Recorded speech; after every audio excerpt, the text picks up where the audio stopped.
Ebirombe bya Gold Simba Mines bitudde ku bwaguuga bwa kilomita z'ettaka 40 mu disitulikiti y'e Ibanda nga bikolerwamu abakozi abasoba mu 100 nga abasinga obungi bavubuka.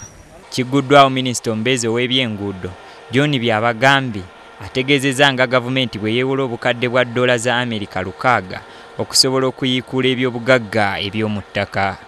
Uganda is endowed with a lot of minerals, and this can show you that really this country is at the verge of taking off if we can invest properly. Minisita Byabagambye agambye nti obugagga obw'omu ttaka bulimu ensimbi nnyingi nnyo nga mu kiseera kino buyingiza ebitundu 5 ku buli 100 ku nsimbi eziva mu by'obugagga bya Uganda. Ekirombe kino kisuubirwa okusitula omutindo gw'abantu abalinaanyeewo nga bagenda kuzimbirwa essomero n'eddwaliro. So we have very high standards. You see people here, they have uniforms, they have helmets, they have protective gear. That's how we work. We want to embrace good governance from the beginning and show that this is how proper mining should be done.